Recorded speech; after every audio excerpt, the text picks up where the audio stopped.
Ibu bapak, saudara-saudara sekalian, teristimewa alim ulama takmir masjid yang insya Allah dimuliakan dan dirahmati oleh Allah Subhanahu wa Ta'ala.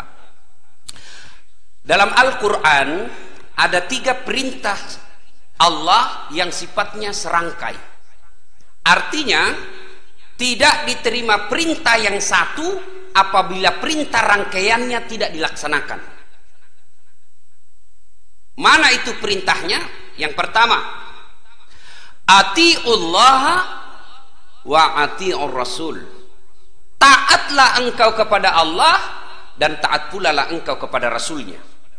Artinya orang yang taat kepada Allah tapi mengkhianati Rasulullah, taatnya kepada Allah terhapus. Demikian sebaliknya, taat kepada Rasul tapi mengkhianati Allah, taatnya kepada Rasulnya sia-sia. Taat kepada Allah. Taat kepada Allah itu sederhana, Pak. Ringkasan orang taat kepada Allah itu sederhana. Apa itu? Kemampuan melaksanakan perintah Allah dan kesanggupan menghindari larangan Allah. Itu saja. Dalam agama ini sederhana.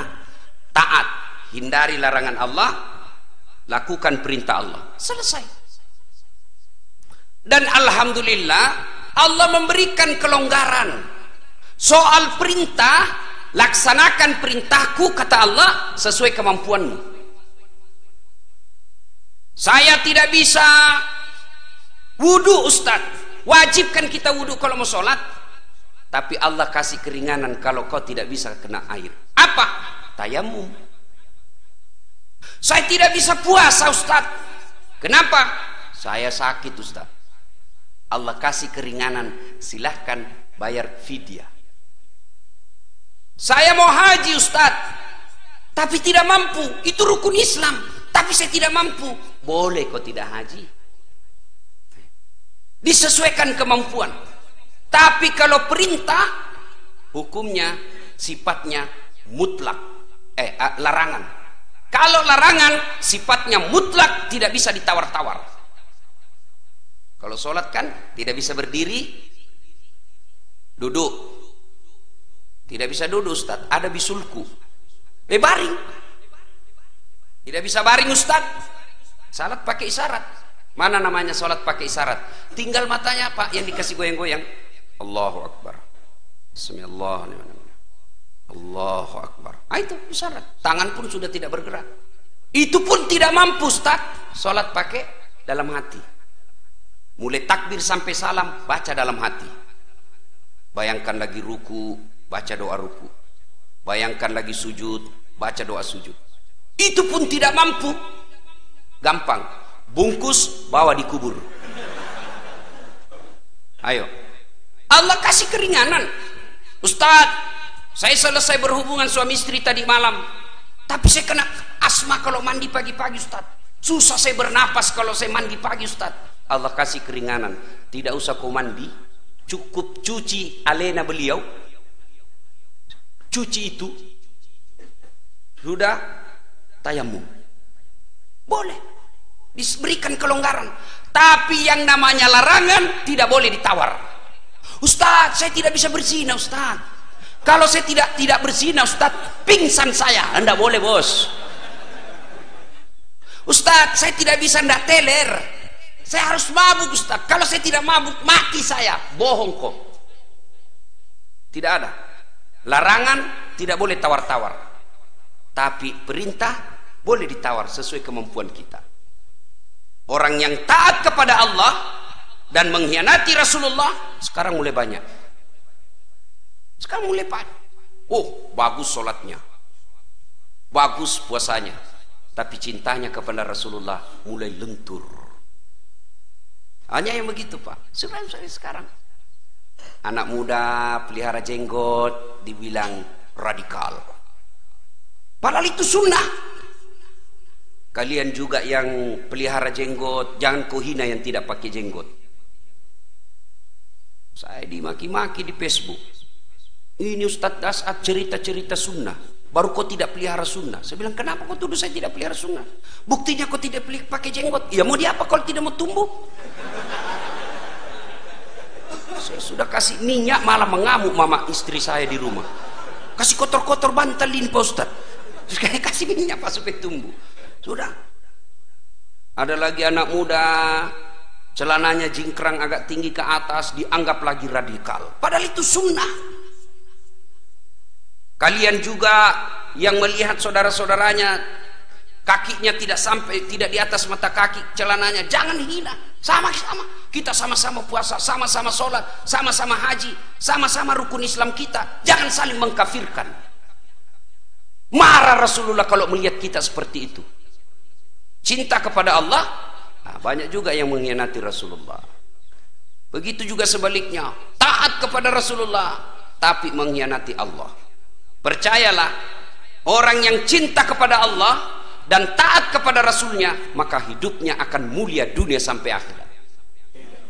Saya mau kasih contoh Pak. Kurang apa Abu Lahab waktu itu? Abu Jahal waktu itu Pak, tokoh masyarakat di Mekah. Semua orang kenal Abu Jahal, semua orang segan sama Abu Jahal. Tapi angkuh, pongah, sombong, dia merasa tokoh masyarakat, punya jabatan, punya segala-galanya. Akhirnya apa? Dia tolak beriman kepada Rasulnya. Apa dia tidak percaya kepada Nabi? Dia percaya kepada Rasul. Dia lihat mukjizat. Cuma apa yang sehingga dia tidak masuk Islam? Karena ada kesombongan dalam hatinya. Siapa lu Muhammad? Anak baru kemarin, gue senior. Apa? Akhirnya apa? Dia tolak kenabian Rasulullah. Akhirnya apa? Dihinakan oleh Allah. Sampai sekarang ini, mana buktinya Allah menghinakan itu Abu Jahal dan Abu Lahab? Sampai detik ini tidak ada orang tua satupun yang mau kasih nama anaknya Abu Jahal.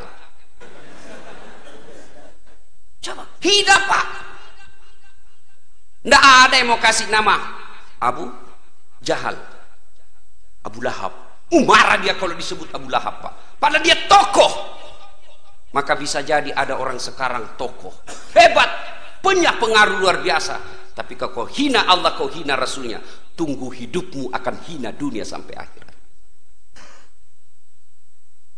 Apa kelebihannya Abu Jahal waktu itu? Bilal waktu itu budak. Beda budak dengan pembantu Pak. Ini banyak kekeliruan kita, menyamakan antara pembantu dengan hamba sahaya. Beda. Pembantu ada hak asasinya, pembantu dilindungi, pembantu punya hak kepada tuannya, pembantu digaji tiap bulan. Dia bisa berhenti ya.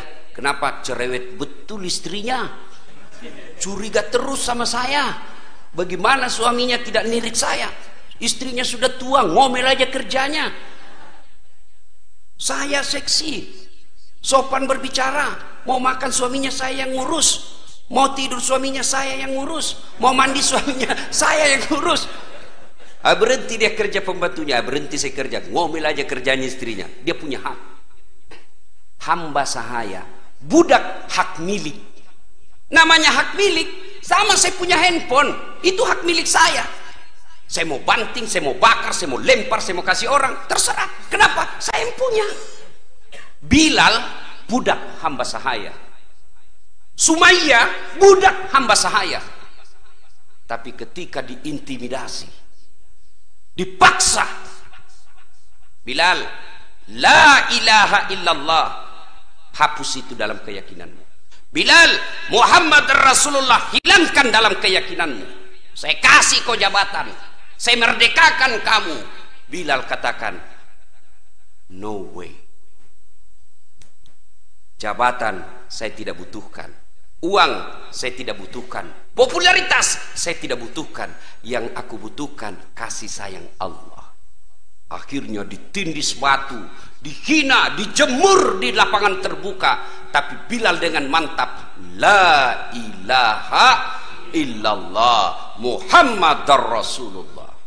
Coba, sampai detik ini Allah muliakan Bilal. Padahal fisiknya adalah budak, badannya adalah budak, tapi jiwanya merdeka. Allah muliakan Bilal sampai detik ini. Namanya setiap masjid ada dicantumkan Bilal. Hebat. Sumayyah budak dibujuk oleh Abu Jahal, dibujuk oleh Abu Lahab.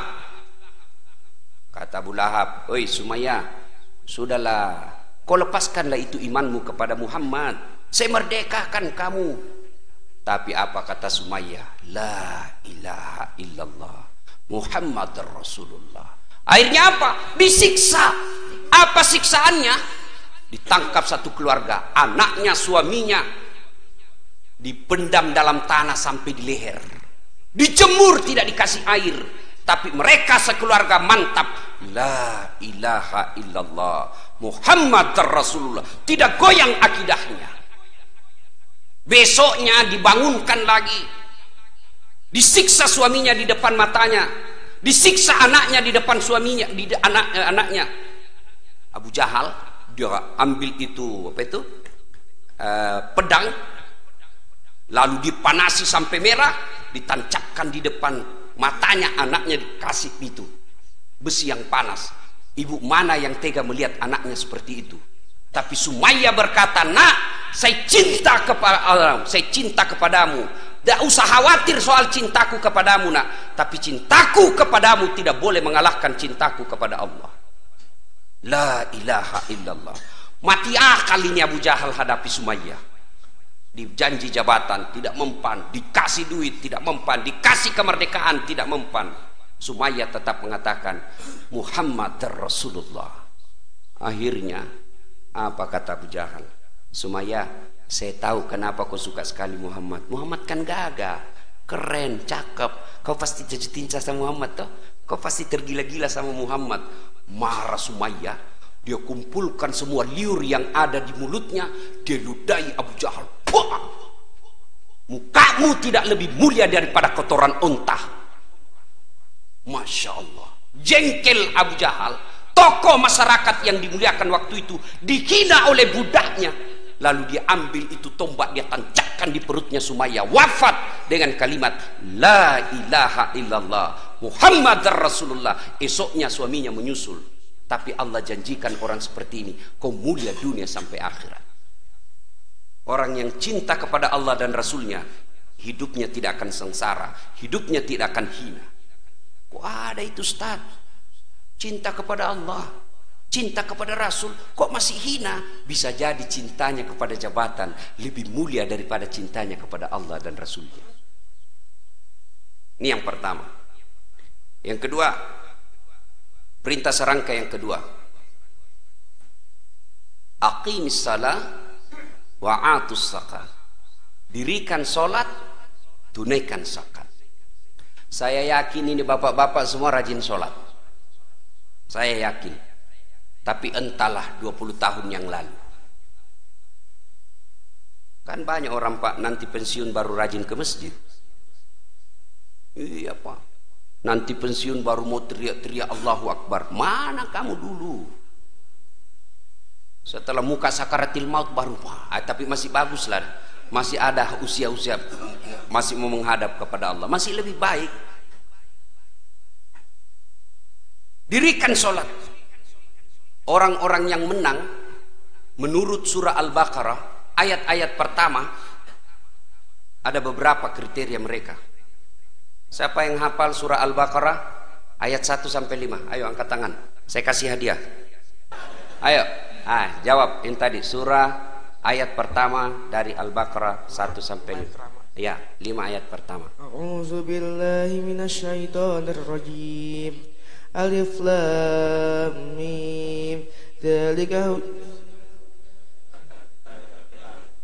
hudal lil muttaqin alladzina yu'minuna bil ghaibi wa yuqimuna sholata wa mimma razaqnahum yunfiqun walladzina yu'minuna bima unzila ilaika wa ma unzila min qablik bil akhirati hum yuqinun ulaika lahu hudam mir rabbihim wa ulaika humul muflihun. Sadaqallahul azim.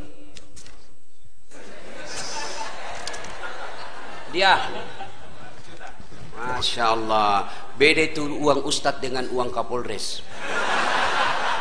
Beda rasanya bos ya. Alhamdulillah. Ibu bapak saudara-saudara sekalian, Ayat tadi menginformasikan orang-orang yang menang itu, orang-orang yang bertakwa itulah orang pemenang. Kan kita orang kalau puasa, apa tujuan orang puasa? Bertakwa.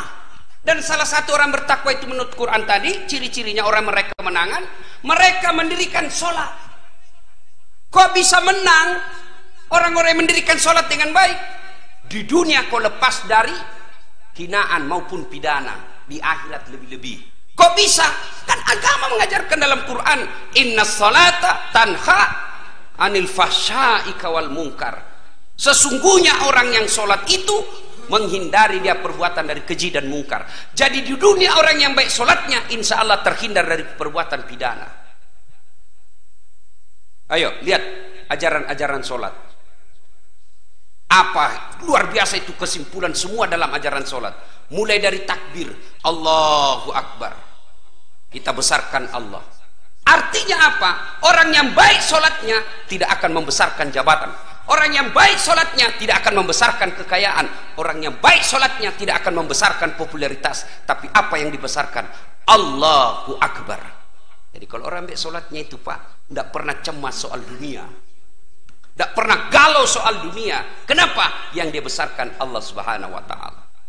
Tiba-tiba dimutasi, dia tidak pernah cemas. Itu. Coba lihat lagi ajaran sholat. Mana sah sholatnya orang yang tidak wudhu?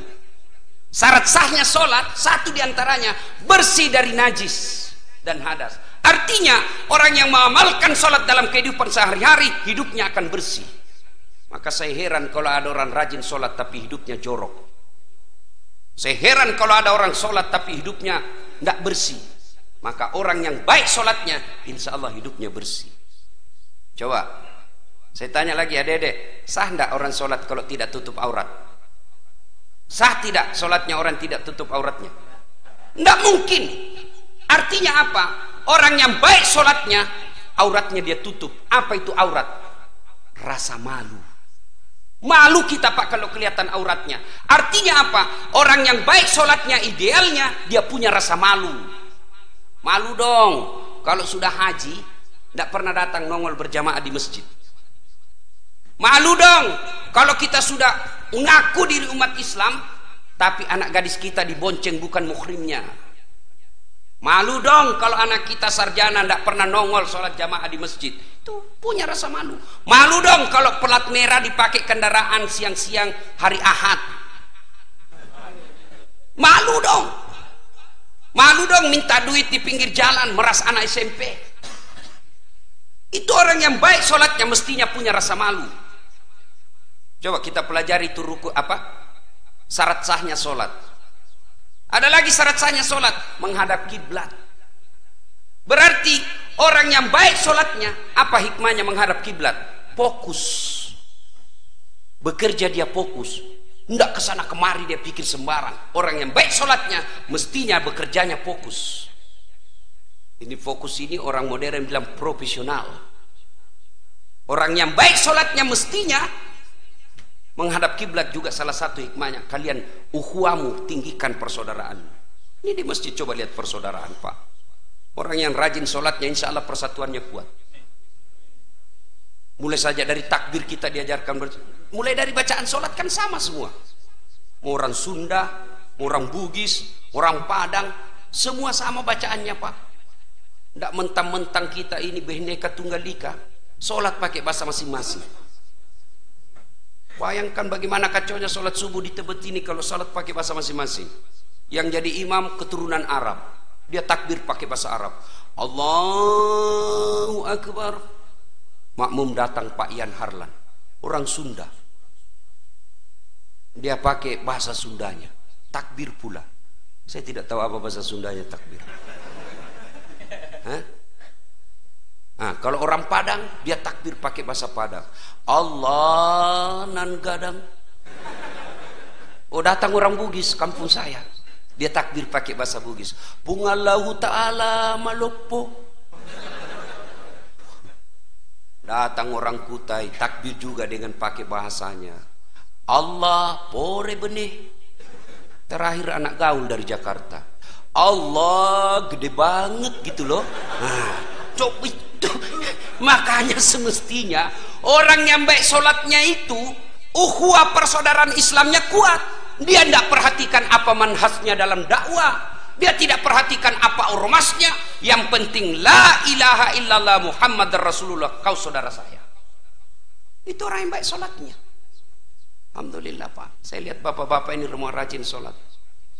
Kalau bapak tidak ada sholat, tidak ada guna semua itu. Bahkan Imam Syafi'i pernah mengatakan, kalau ada orang tidak sholat, dia meninggal, jangan kau sholati. Coba kalau ini diterapkan Pak, pengurus Masjid Raya Al-Ittihad Tebet, dia lihat-lihat siapa jamaah yang tidak pernah sholat, meninggal jangan sholati. Ya, kalau Imam Ahmad boleh sholati, tapi bukan imam masjid yang sholati imamnya, tapi siapa saja yang lewat panggil, kok imam ini sholat ini. Ada orang takut betul sama manusia, tapi tidak takut kepada Allah. Saya tanya ini, ibu, siapa yang punya dunia? Siapa? Allah. Kita cari nafkah dari pagi sampai malam, itu untuk dunia, ya kan? Bapak kerja itu kan untuk supaya Ustadz, supaya bisa beli kendaraan, supaya punya beli rumah, kendaraan, TV, handphone, itu dunia. Siapa yang punya dunia? Allah. Artinya apa? Mustahil dunia dalam genggaman kalau yang punya dunia Bapak jauhi. Mustahil. Misal, saya mau pergi Kalimantan Timur, Balikpapan. Nah, Balikpapan ada sahabat saya, wakil wali kota di sana, Pak Rahmat Masud. Pak Rahmat, saya ada di Balikpapan. Kenapa Ustaz? Saya mau pergi ceramah ini, keliling-keliling cari keluarga, tapi tidak ada, saya punya mobil. Tenang Ustaz, mobil tidak ada masalah. Tunggu, saya lagi di Jakarta Ustaz, tapi tenang. Saya telepon ajudan. Ajudan, siap. Itu ada Ustaz Dasat di bandara. Siap, perintah. Kau bawakan mobil, jangan lupa isi bensin full, bawa juga pembeli pulsa. Datang ajudan. Siap Ustaz, perintah. Ini ada kunci mobil, silakan Pak Ustaz pakai selama di Balikpapan, lengkap dengan pembeli pulsa. Selesai masalah saya soal mobil. Kenapa? Saya akrab sama yang punya mobil. Sebaliknya, ada anak dari Tebet, tidak pernah ketemu Pak Rahmat, tidak kenalan, tidak pernah dilihat mukanya, dia telepon, "Tabe Pak Wawali, saya ada di Balikpapan, tolong pinjam mobilnya." Siapa ditelepon Pak Rahmat? Siapa? Kapolres. Tukang tipu itu, tukang tipu, tangkap. Tidak pernah ketemu kok tiba-tiba. Nah begitu juga, tidak pernah sholat, sholatnya hanya hari Jumat, paling telat datang, paling cepat pulang. Selama khutbah dia tidur, lalu dia sakit. Ya Allah, saya sudah capek sakit ya Allah, sembuhkan penyakitku ya Allah, capek sudah saya sakit ya Allah. Allah perintahkan malaikat, karena dia sudah capek sekali, cabut nyawanya. Itu. Jadi dunia ini kecil bos, kecil buat Allah. Allah cuma minta dekati saya, dan dekatinya Allah cukup engkau sempurnakan sholatmu. Bapak mau ketemu gubernur, mau ketemu presiden, tidak gampang protokolernya. Ketemu dengan ajudan, ngatur jadwal, sudah tiba waktunya, belum tentu bisa ketemu. Tiba-tiba urusan mendadak, pergi kepala daerah. Coba ngantri Pak, datang, sudahlah Bapak coba punya kebutuhan, ada keperluan dengan pejabat, cerita sama ajudan dulu. Anu Pak, saya dulu tim sukses Pak, saya banyak bantu Bapak ini, alhamdulillah RT saya menang Pak di TPS. Bapak boleh enggak saya ketemu wali kota? Oh boleh Pak, ada keperluan apa ini? Oh begini, saya enggak bisa jelaskan sama Pak Wali, silahkan Bapak buat proposal. Datang lagi minggu depan Pak ya? Oke, jadi proposal. Datang minggu depan, dia bilang Pak ajudan, baik Pak, saya akan serahkan dulu ke stafnya Bapak. Bapak datang minggu depan. Datang lagi minggu depan. Apa kata ajudan? Baru dibaca sama staf ahli Pak. Silakan datang minggu depan Pak. Datang lagi minggu depan. Kata, saya dapat informasi staf ahli baru mau dibaca sama Pak Wali Kota atau Pak Gubernur. Bapak datang lagi minggu depannya. Datang lagi minggu depan. Sudah 4 minggu itu. Datang lagi. Kata Pak Wali, baru dibaca Pak, akan dibentuk tim untuk mempelajari proposalnya Bapak. Silakan Bapak datang lagi minggu depan. Datang lagi minggu depan. Kata, ya Pak Wali sudah baca Pak. Insya Allah beliau mau ketemu sama Bapak, tapi mungkin 3 minggu yang akan datang. Sudah tambah banyak waktu habis. Datang 3 minggu yang akan datang. Janjian jam 8, jam 3 sore baru bisa ditemui. Kenapa? Ngantri penemu Pak. Begitu tiba jamnya kita ketemu, basa-basi sedikit, Pak Wali akhirnya berkata, oh ini saya sudah baca Pak anunya, proposalnya. Mohon maaf Pak, tidak ada alokasi dana untuk ini Pak. Kalau saya bantu Bapak, saya ditangkap KPK. Hancur habis waktu 2 bulan, sia-sia tidak ada guna. Susahnya ketemu dengan pejabat. Allah, Bapak mau ketemu tengah malam pun boleh. Bangun sholat tahajud. Baru bangun tidak bisa tidur malah Ustaz. Allah panggil kita dalam subuh. Yuk lapor masalahmu dalam sujud subuh. Tengah hari habis kita dagang, tidak laku-laku dagang. Lapor kalian di tengah hari. Allah nunggu kau sholat duhur. Sore pun masih sepi dagangan. Ayo lapor dalam sholat asarmu. Selesai kita dagang, pulang ke rumah maghrib, lapor. Mau tidur pun silahkan lapor sebelum dalam isya. 24 jam Allah boleh ditemui. Itulah sholat 5 waktu. Jadi kalau adik-adik sekalian mau sukses, tidak usah cari muka sama manusia. Capek cari muka sama manusia. Siap, biar salah siap juga. Capek sama manusia Pak. Tapi ketemu dengan Allah nikmat. Pun kalau ada yang kau minta belum dikabulkan Allah, ada beberapa hal. Satu diantaranya bisa jadi sholatmu main-main. Allahu Akbar, tidak ikhlas Pak. Takdirnya aja saya kayak orang tidak makan. Allah. Balik ya. Iya. Rakaat kedua dia cari duitnya. Tadi 100.000. Beli pulsa 50.000. Bensin 20.000. Mana yang 30 ya? Allahu Akbar, belum dia dapat. Sami Allah, belum dia dapat pula. Di rakaat ketiga baru dia ingat, oh di bawah sadel. Lepas itu belum juga dia baca lagi semua bacaan yang ada di rumahnya. Kalender dia baca, Persatuan Guru Republik Indonesia, sambil sholat itu. Nah itu koreksi. Sudah bagus sholat saya Ustaz, selesai sunnah. Kok yang dikasih tidak dikabulkan Allah? Percayalah apa yang Bapak minta tidak baik buat Bapak. Ya Allah berikan saya, mudah-mudahan saya bisa terpilih anggota DPR. Tidak terpilih, yakin bukan di situ yang terbaik. Allah memberikan bukan yang kita mau, tapi apa yang kita butuhkan. Tamat SMA Pak, 3 kali saya daftar fakultas kedokteran. Saya ikut bimbingan tes. Saya sholat tahajud 40 malam berturut-turut. Saya nasar puasa. Ibu bapak saya doakan. Di sekolah saya termasuk orang juara. Begitu keluar pengumuman tidak ada nama saya. Saya protes kepada Allah. Ya Allah, kenapa kau tidak kasih lulus saya jadi dokter? Kau tidak rugi jadi Tuhan kalau saya jadi dokter. Teman saya lulus, padahal tidak pernah dia kalah nilai saya. Saya rasanya tidak adil ini Tuhan. Saya cuma mau jadi dokter supaya saya bisa pakai ilmu saya untuk dakwah ngajak orang untuk jadi orang baik. Ketika kita sambil ngobatin, kita nasihati. Ternyata tidak lulus. Saya tahu hikmahnya Pak. Saya karena lulus di sospol, sosial politik, ilmu komunikasi. Saya pulang kuliah waktu itu terjadi tabrakan di jalan Perintis Kemerdekaan Makassar. Terjadi tabrakan. Saya turun tolong dia. Dia yang tabrakan, saya yang pingsan. Ternyata saya tidak bisa lihat darah Pak. Sampai detik ini. Seolah-olah Allah ingin berkata, Dasaat, bagaimana kau mau jadi dokter? Kau tidak bisa lihat darah cilaka. Masya Allah, teman saya yang lulus dulu, yang lulus jadi dokter, tugas di Kepulauan Aru. Kepulauan Aru. Ramadan lalu, 2 Ramadan yang lalu, saya telepon, Dok, kau pulang lebaran? Tidak.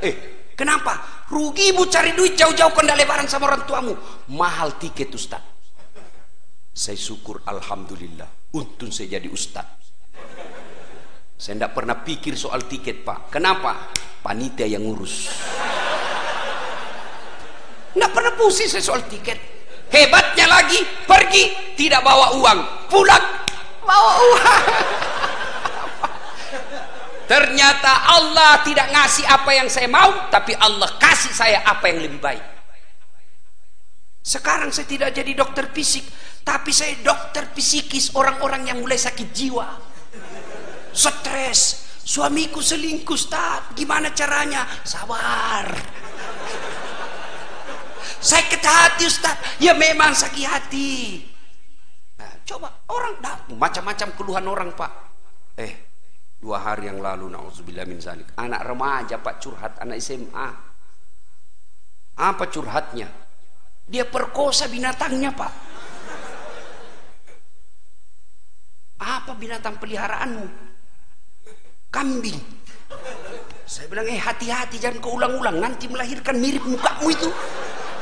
Saya bilang, kenapa bisa kau bersetubuh dengan binatang? Ternyata terlalu nonton film-film cabul di HP-nya. Nah, ibu bapak, saudara-saudara sekalian, kesimpulan lagi yang kedua tadi ya, pelihara sholat. Sholatmu perbaiki. Insya Allah kalau sholat, kecil ini dunia. Kecil dunia. Apa susahnya Allah kasih kita mobil? Apa susahnya Allah kasih kita yang tidak ada jalannya saja boleh, apalagi yang ada jalannya. Yang berikutnya perintah serangkai, aqimis shalah wa atus zakat. Dirikan sholat, tunaikan zakat. Nah, ini penting, bos, biar rajin sholat Senin Kamis, tapi pelit. Ayo kita tes, bos. Keluarkan, Pak. Jangan lagi pikir ini untuk ustadznya, bukan untuk ustadz ini. Saya sebenarnya tidak senang kalau lagi ceramah diedarkan celengan. Rasa-rasanya ini celengan untuk ustadz.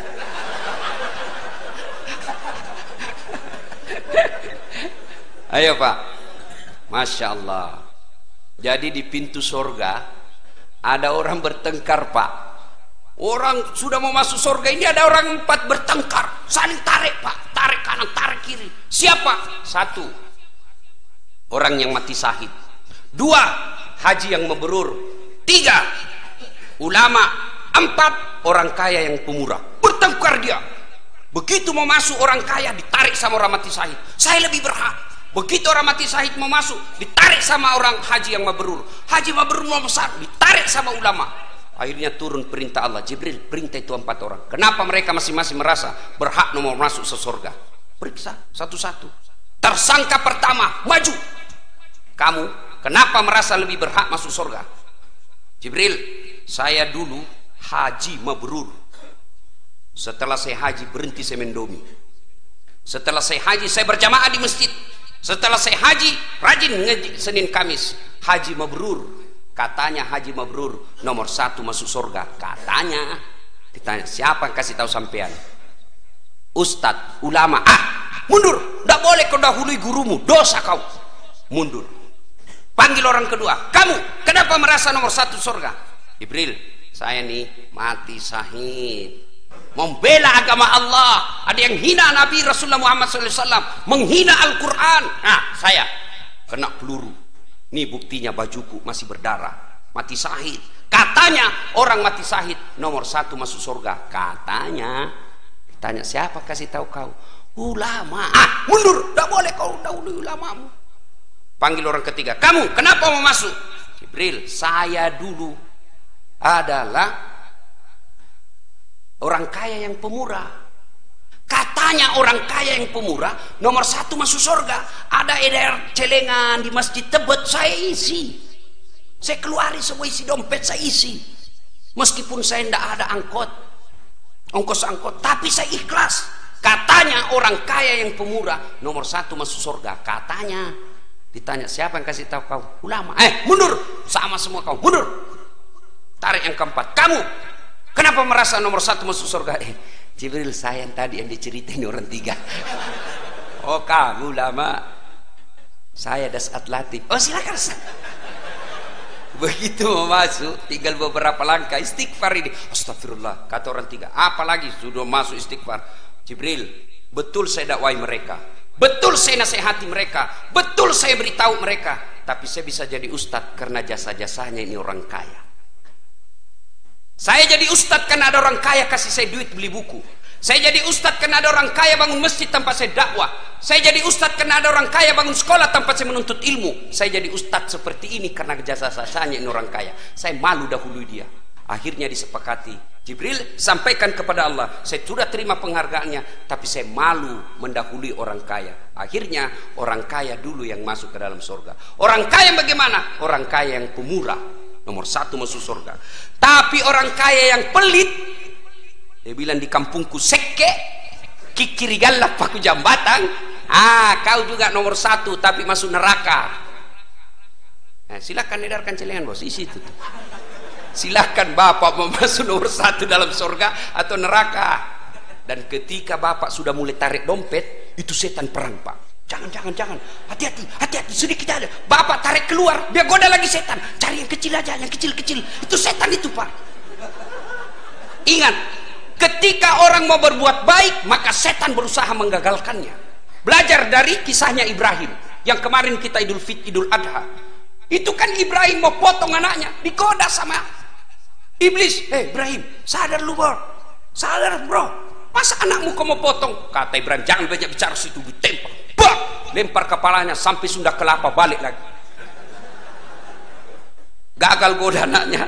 Ibrahim, dia goda lagi istrinya. Hajar, kau tahu enggak mau dibawa kemana anakmu? Katanya mau rekreasi. Bego lu jar. Maksudnya apa? Mau dipotong itu anakmu. Banyak bicara. Mana ada orang tua mau potong anaknya? Benar, katanya perintah Tuhannya. Siti Hajar tanya, apa perintah Tuhannya? Ambil batu. Jangankan anakku, saya pun siap dipotong kalau itu perintah Allah. Dilempar lagi. Kena kepalanya sampai Bogor, balik lagi. Gagal goda suaminya, gagal goda istrinya. Dia datang sama anaknya. Mail. Ismail.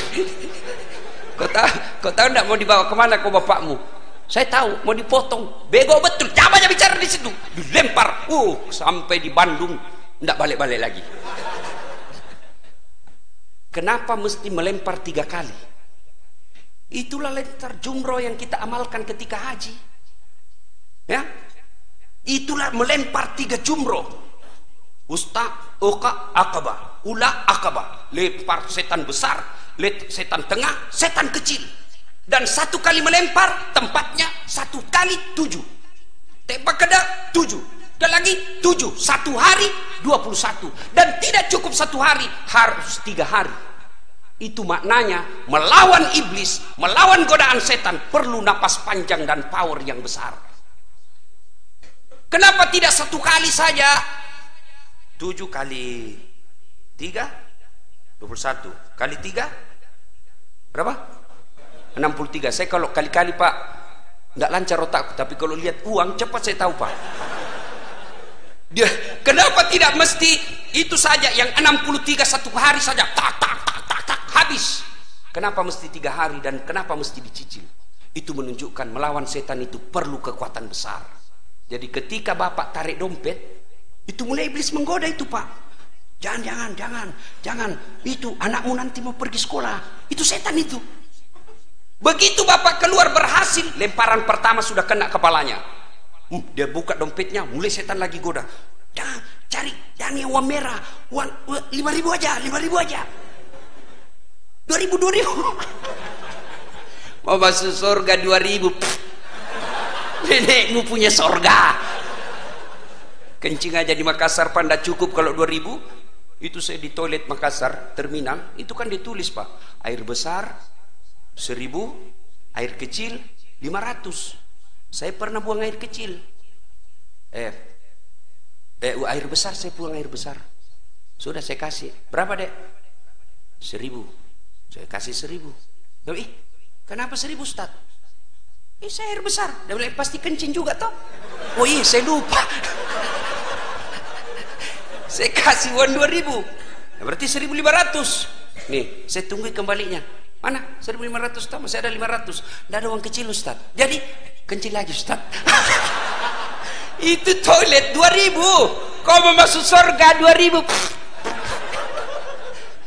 Ayo isi itu celengan. Dan demi Allah pak, tidak ada orang bangkrut gara-gara sedekah. Tunjukkan saya orang yang bangkrut gara-gara sedekah.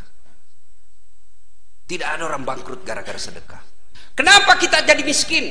Kenapa tidak bisa haji? Kenapa tidak pernah umroh? Karena kita selalu berpikiran saya orang miskin. Padahal Allah sudah jelaskan, ana inda sonni abdibi. Kalau kau sangka dirimu kaya, saya kasih kaya kamu. Kalau kau sangka selalu dirimu miskin, miskin kau selama-lamanya. Maka orang yang tidak mau bersedekah karena dia selalu merasa miskin, maka miskin hidupmu.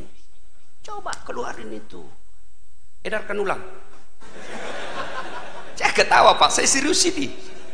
Masya Allah, bersedekahlah. Demi Allah, saya begitu banyak melihat orang yang rajin sedekah, semakin makmur hidupnya.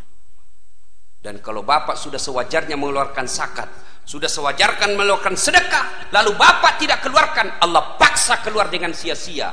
Gimana caranya? Tiba-tiba mobilnya nabrak polisi lalu lintas. Pak, bayangkan kalau polisi lalu lintas ditabrak, Pak, dia punya jalan. Kalau Satpol PP ditabrak Pak, kita masih bisa berdebat Pak. Ini polisi lalu lintas ditabrak, apa ndak setengah mati. Sebenarnya bapak-bapak jangan musuhi polisi Pak, jangan. Susah Pak. Bener, saya selalu bilang sama kawan-kawan, jangan kau musuhi polisi. Saya kalau pergi ceramah, macet jalan, siapa yang saya cari? Penghafal Quran. Sudah baca saya 2 kali Yasin, hatam ndak goyang-goyang mobil. Bener, tapi kalau kita panggil polisi lalu lintas, selesai macet Pak. Jangan musuhi polisi. Bapak diperkosa anak gadisnya, dirampok rumahnya, dibunuh istrinya, siapa yang kita cari? Tolong Pak polisi, tegakkan keadilan. Apa kata Pak polisi? Mohon maaf, baru saja polsek bubar. Kacau kan? Pun kalau ada polisi yang minta-minta duit di jalan, itu bukan polisi Indonesia, itu polisi India. Kalau ada polisi yang Bapak ketemu tidak, ya namanya manusia baik, kita doakan mudah-mudahan dia dapat hidayah ya. Nah ini yang kedua. Sampai jam berapa ini Pak? Jam 7? Hah? Wih, sampai jam 7 1 jam lagi. Yo. Yang kedua tadi, aqimis shalah wa atus zakat. Bayar zakatmu, tunaikan salatmu. Yang ketiga, perintah serangka yang ketiga, anis kurli wali walidai. Berbuat baiklah kepada Allah, tapi jangan lupa bersyukur dan berbuat baik kepada kedua orang tuamu. Ini yang banyak Bapak langgar. Saya yakin Bapak rajin sholat, sedekah pun tidak akan tinggal duit untuk fisabilillah. Tapi yang saya curiga, banyak diantara kita yang tidak memuliakan orang tua. Banyak Pak. Saya pernah ketemu pengusaha sukses yang bangkrut di Kalimantan Selatan, Tanah Bumbu. Selesai saya khutbah Jumat, dia datang, dia pegang saya punya paha, lalu dia minta, Ustadz, doakan saya Ustadz. Saya merantau dari Sulawesi sampai di sini 4 tahun saya sukses, tapi 2 bulan ini saya bangkrut. Bukan cuma bangkrut Ustadz, saya dikejar-kejar sama yang punya duit. Saya tanya, Pak, sebelum saya doakan, tolong Bapak jawab dengan jujur. Bagaimana Bapak memuliakan orang tuanya selama ini? Oh itu dia Ustadz, semenjak saya merantau memang saya tidak pernah pulang kampung ketemu orang tua. Saya bilang, hatam, tidak usah panjang cerita, itu penyebabnya. Adik-adik, kalau mau sukses, setelah perbaiki sholat, muliakan orang tua. Sayang 1000 sayang anak-anak kita sekarang Pak. Sama pacarnya luar biasa sopannya, ditelepon sama cowoknya, Dek, iya Kak, terserah abang aja deh, saya ngikut aja mana yang terbaik. Dongo, tahu dongo? Beleng-beleng. Tahu beleng-beleng? Dongo, tahu dongo? Beleng-beleng. Apa itu? Kata Rocky Gerung, dungu. Coba lihat anak-anak kita Pak, taat betul itu kalau cowok yang kasih tahu. Tapi kalau orang tuanya dibantahnya tidak pernah masuk di akal. Mau bukti? Anak-anak kita lebih hargai cowoknya daripada bapaknya. Mau bukti Pak? Bapak nanti kalau pulang periksa wallpapernya HP-nya anaknya yang gadis itu. Kira-kira siapa yang jadi wallpaper pohak anak kita? Siapa? Fotonya bapaknya. Siapa? Ada saya lagi mengajar ujian Pak di Unhas, saya lagi keliling. HP jangan di kantong, simpan sudut kanan meja. Saya lagi mengawas, tiba-tiba di HP sudut kanan ada cewek, wih cakep betul cowoknya, bersih putih. Saya bilang, Dek, cakepnya cowokmu. Kayak saya lihat-lihat, enggak imbang rasanya ini.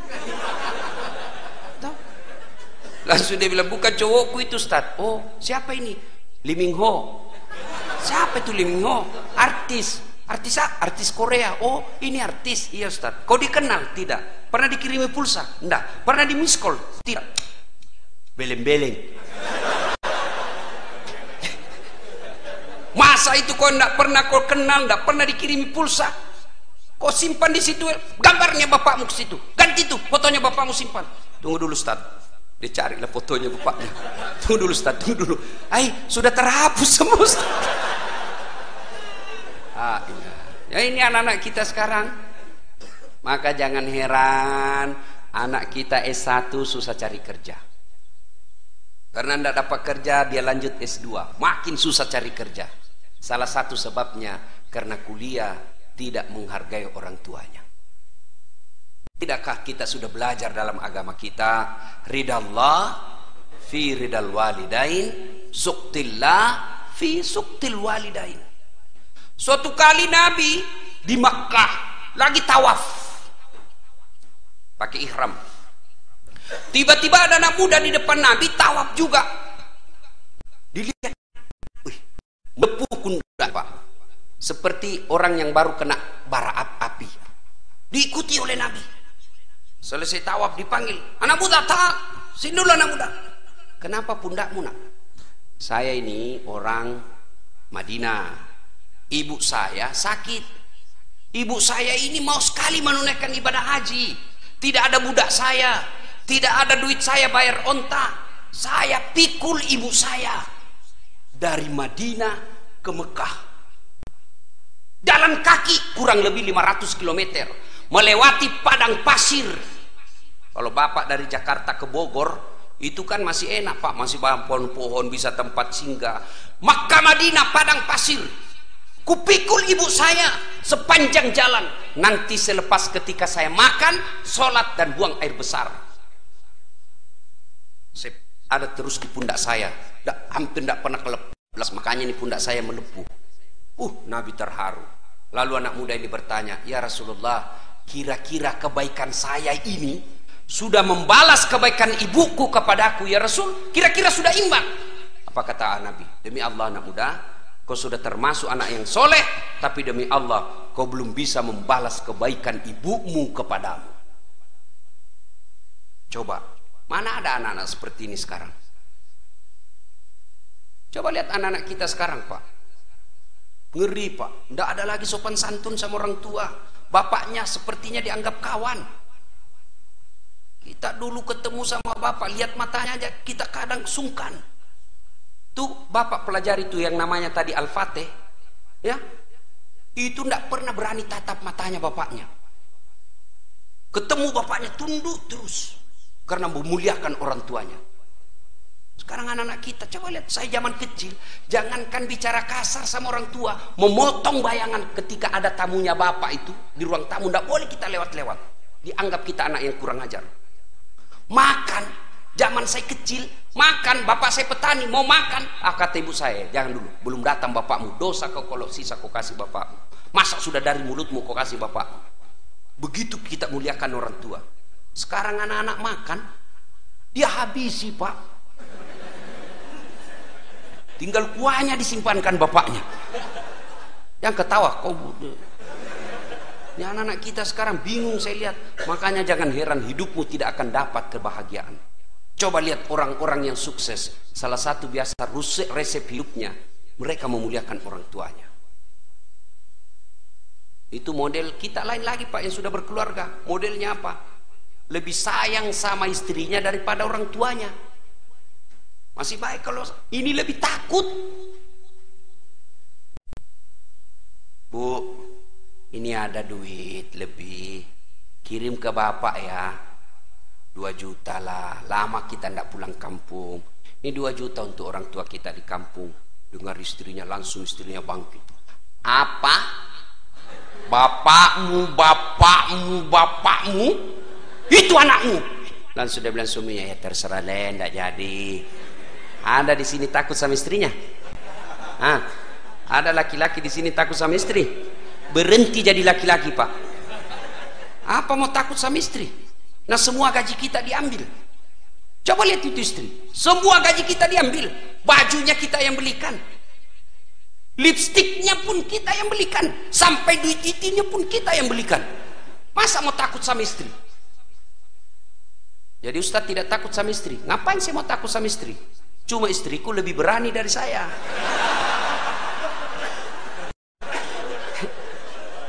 Marah dia Ustadz, ngamuk dia Ustadz. Dengar Pak, kalau dia ngamuk, dia pecahkan piring, pecahkan satu lusin. Kenapa? Piring boleh dibeli, harga diri sebagai suami tidak boleh diinjak-injak istri. Takbir. Saya serius Pak. Pak, jangan pernah menunda berbuat baik sama orang tua karena takut sama istri. Saya bilang sama istri saya, boleh kau marah sama saya, boleh kau maki-maki saya, boleh kau lempar kepalaku, yang penting tidak dikena. Satu yang tidak boleh, jangan pernah saya dengar di telinga saya kau hina orang tuaku. Begitu kau hina orang tuaku, tidak ada maaf. Belum tentu kita jodoh sampai saya masuk kubur. Tapi orang tua, demi Allah, seluruh darah daging yang ada di dalam tubuhku itu dari orang tua saya. Gitu dong jadi laki-laki Pak. Jangan ketawa, saya serius ini. Ini juga ibu-ibu, jangan suka ngomel.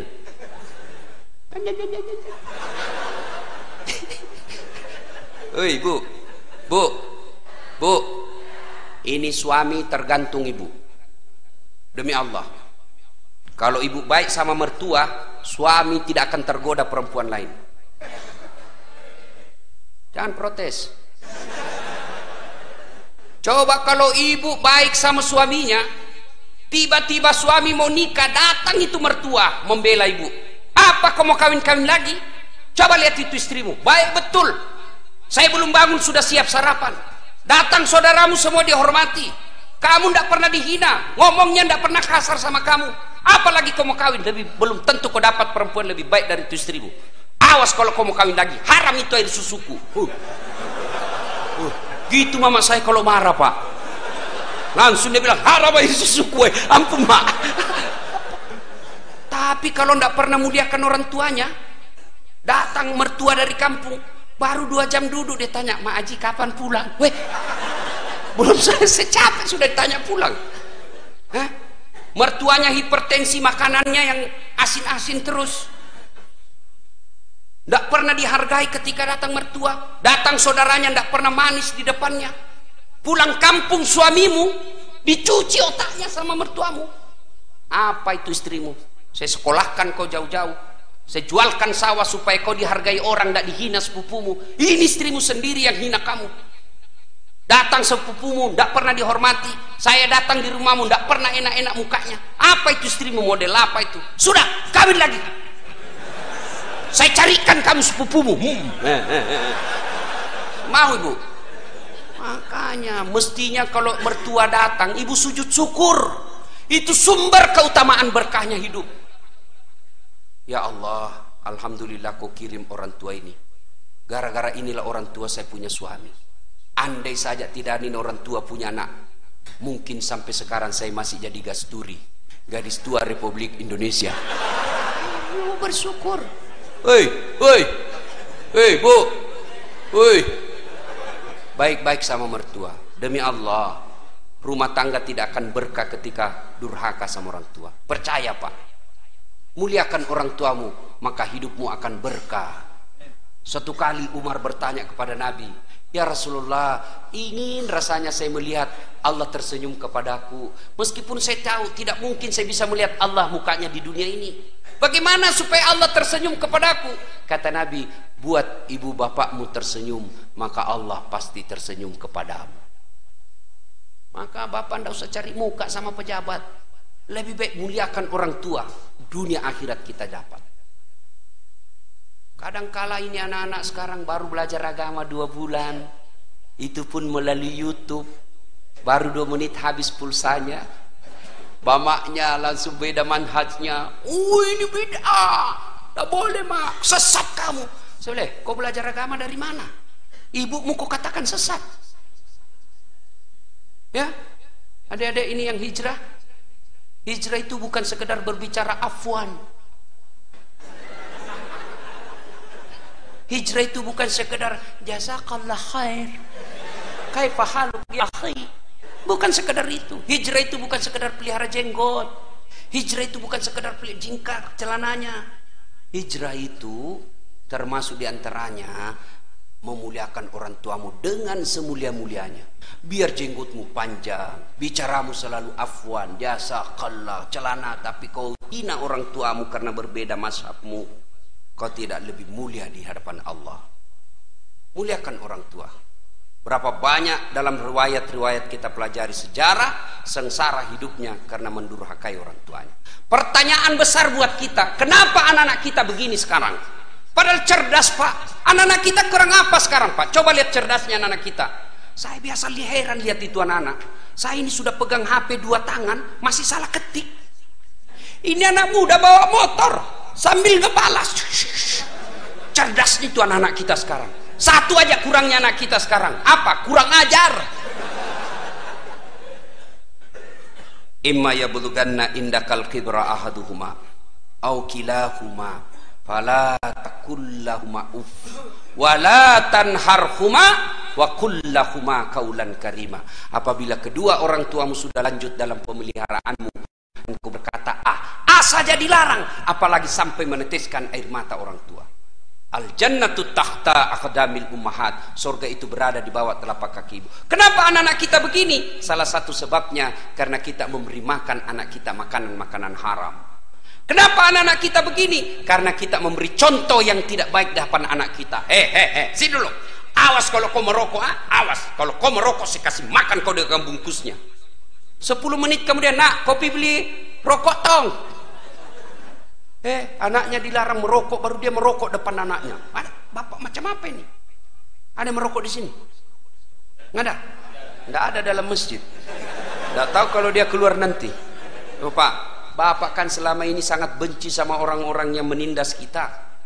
Siapa orang-orang kaya yang ada di Indonesia? Banyak-banyak pak. Siapa orang-orang kaya? Mereka yang penguasa rokok. Dan kita lah ini orang Islam paling banyak merokok. Jadi kalau bapak cinta sama agama, berhenti merokok. Itu orang rokok, itu orang Yahudi punya pak. Sudah kita dikasih rokok, sakit dikasih lagi obatnya. Duit kita dibawa ke sana. Maka saya doakan bapak-bapak yang merokok, berhenti merokok. Marah, silakan, saya mau pulang juga. Ada yang bilang makruh, mungkin dia bilang makruh karena dia juga merokok. Berhenti pak. Kalau ada orang bilang baik itu rokok, saya bilang kau sini. Kalau kau merasa betul itu rokok baik, kau merokok, anakmu di depanmu sama istrimu rokok bareng-bareng di situ. Kalau kau rasa baik, pasti meskipun dia merokok, dia bilang jangan kau merokok, padahal dia merokok. Bagaimana kita mau beri baik yang anak dakwah kita kelihatannya tidak baik. Yang berikutnya, anak-anak kita mau baik, sementara kita sendiri tidak menjalankan agama dengan sebaik-baiknya. Ibu bapak saudara-saudara sekalian, sebenarnya masih ingin rasanya berlama-lama di tempat ini, tapi waktu jualah yang membatasi kita. Akhirnya kita mengulang, ada 3 perintah Allah yang serangkai, yang artinya harus kita jalankan bersamaan. Apabila satunya kita tidak jalankan, maka yang kita laksanakan akan sia-sia. Apa itu? Yang pertama, atiullah wa atiur rasul. Taat kepada Allah, taat pula kepada Rasul. Yang kedua, aqimis salat wa atus zakat. Dirikan salat, bayar zakat. Dan yang kelima, bersyukur engkau kepada Allah, tapi jangan lupa memuliakan orang tua. Apabila hal ini kita akan sudah lakukan, insya Allah, maka kejayaan kita akan dapat, bukan cuma kejayaan di dunia, tapi insya Allah keselamatan di akhirat.